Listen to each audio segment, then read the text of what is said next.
Comment un candidat sait qu'il est écouté en entretien d'embauche?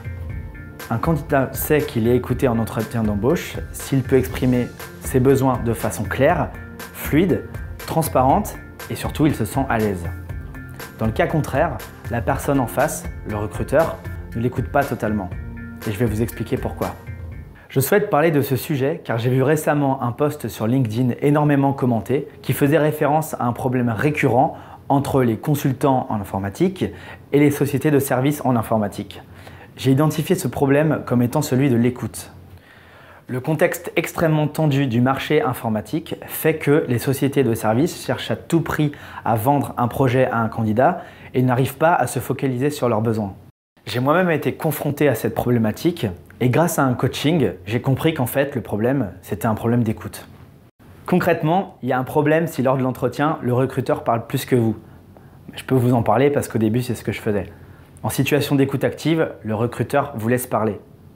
Alors j'ai remarqué que pour mieux pratiquer cette écoute active, je préfère rencontrer les candidats physiquement parce qu'il y a beaucoup plus de choses qui passent. L'attitude, la gestuelle, l'attraction. Et d'ailleurs, j'aurais tendance à beaucoup mieux retenir un candidat que j'ai rencontré qu'un candidat que j'ai eu uniquement au téléphone. C'est pour ça que je vous conseille de favoriser l'entretien, si possible, l'entretien physique à l'entretien téléphonique.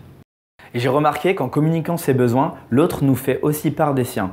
Et le but de tout cela, c'est de créer une relation plus bienveillante. Alors bien sûr, pas au sens niais du terme, mais dans le sens profond, de pouvoir vraiment donner du sens à la relation.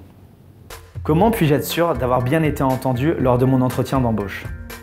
Pour être sûr d'avoir bien été entendu lors de mon entretien d'embauche, je dois formuler, et j'insiste, c'est très important, l'intégralité de mes besoins au recruteur. C'est moi qui détiens la clé de mes informations.